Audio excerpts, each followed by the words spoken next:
Sirius Black, in my opinion, really has had the worst fortune out of all of the characters of the Harry Potter story. Now yes, that may be a strong statement when comparing it to others, but Sirius really got a raw deal. He was shunned by his family for having his own beliefs. He never found love. He was incarcerated in Azkaban prison for a crime he didn't commit. That tarnished his reputation in the wizarding community also. And probably what affected him more than anything was the fact that he was blamed for betraying the Potters to Lord Voldemort. For so many years, people believed that he was the culprit behind the Potters' death, even his own godchild, Harry.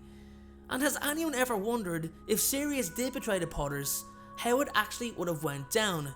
Well, I've come up with a hypothetical scenario for how I believe Sirius would have actually betrayed the Potters, and if you're interested in my take on it, then stick around and enjoy today's video.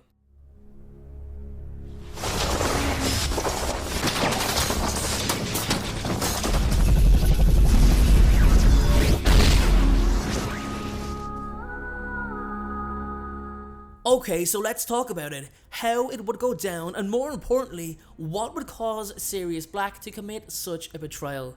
Guys, before I go any further, I need to state that none of this is true. It's just me, my opinion, creating a fictional scenario on how and why I think Sirius Black will betray the Potters. It's just for fun, and videos like this are my attempt to keep Harry Potter alive. Anyway, let's get going. Okay, so we need to go back to Sirius's youth.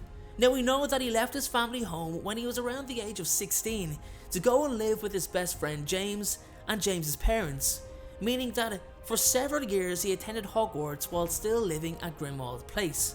His entire life he's been told to live a certain way in order to be accepted by the wizarding elite. He's the first ever Gryffindor in his family. Everyone else was a Slytherin, which would have had them possibly wonder why that was the case. He didn't wholeheartedly agree with his family's pureblood beliefs, but at the end of the day, it was what the Black family not just believed in, but what the family lived by. So he befriends James Potter in his first year, who was basically a bully and a delinquent. Now we all know that James eventually turned things around and grew up, but he was heavily influential over Sirius and the other Marauders.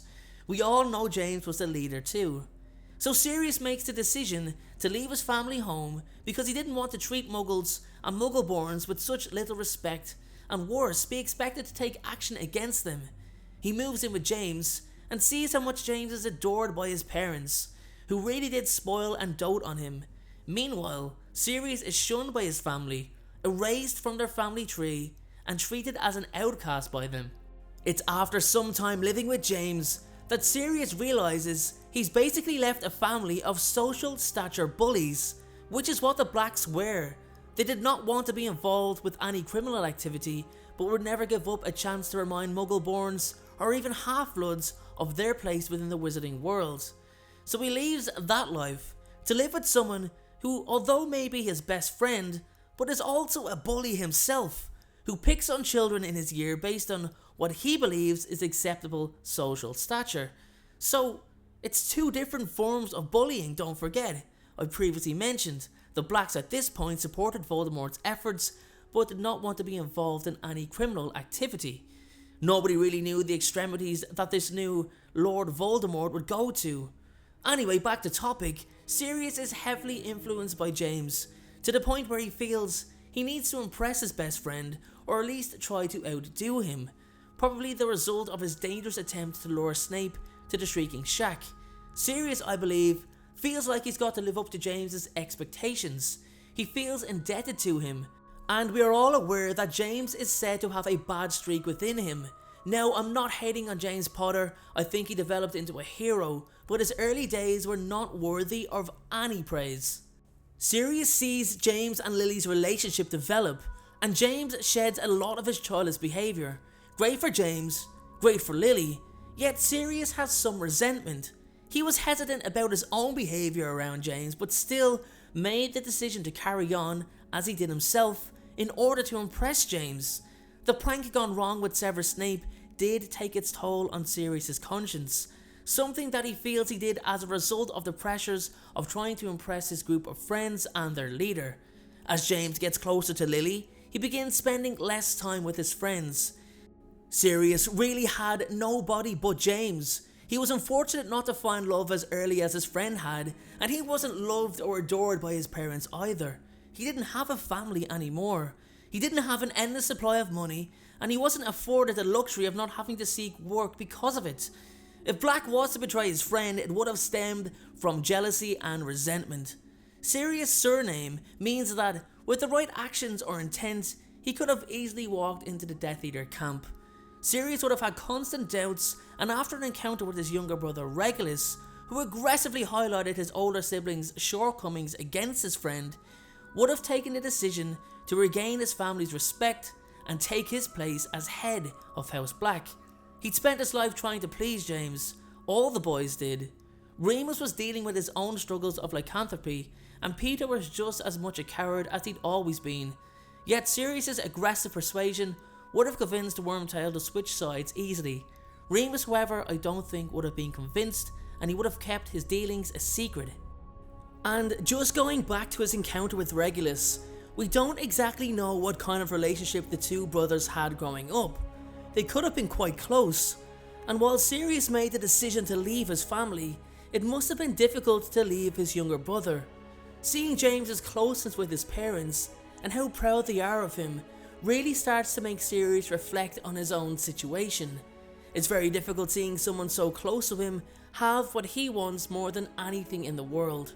So the factors start to build up for Sirius to finally take action. Now, Sirius may have been able to walk into the Death Eater setup as I previously mentioned, but I still feel that although he'd be accepted, because a wizard of his power wouldn't be turned away by Lord Voldemort, he'd want to offer up something.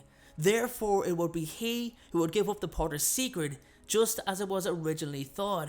He would insist that it was him and not Peter who'd hold such a burden for his best friends. That inner feeling of resentment towards a man he'd seen as a brother would push him to follow through with his intentions. The Potters would have been murdered by Voldemort as expected. The Dark Lord would fall, however, as well. But here's where I feel it would change. Wormtail would still expose Sirius for the Potter's murder. Nobody knew about his betrayal, but he'd make sure they discover his friend's betrayal.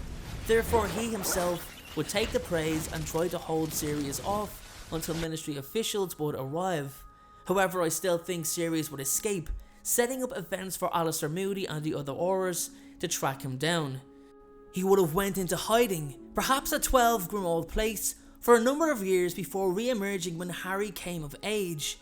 And part of me believes that he wouldn't seek to kill Harry or even hurt him. His crimes were out of sheer resentment, something that after many years of overthinking would have led to much regret on his behalf. He would have never been forgiven by Harry, who most likely would have struck up a relationship with his parents' only true remaining friend, Peter Pettigrew, of which we all know at this point would be a farce. Honestly, Sirius Black as a man and as a friend would have never even considered the possibility of betraying the Potters. He truly was a fiercely loyal man. So everyone, that's how I see Sirius betraying the Potters.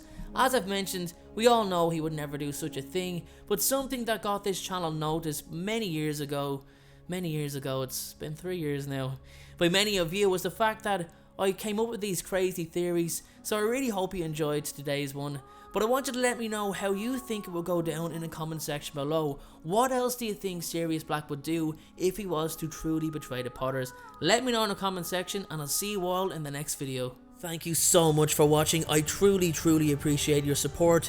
Everyone, notifications of uploads are more important than ever. So please, if you haven't already, turn those notifications on to make sure you're notified the moment my video goes live. Making videos is what I love to do. It's my dream and my passion. However, it does cost time and money to produce this content. So if you have $1 to spare to support me on Patreon in exchange for some exclusive unseen content, then you can click the Patreon link below or at the end of this video. Please only support me if you can afford it. And make sure to follow me on Instagram at InstaDNJ and on Twitter at PotterFolklore. Check out my other videos appearing on screen, and please make sure, most importantly, to hit that subscribe button. Thanks again everyone, and please have a great day.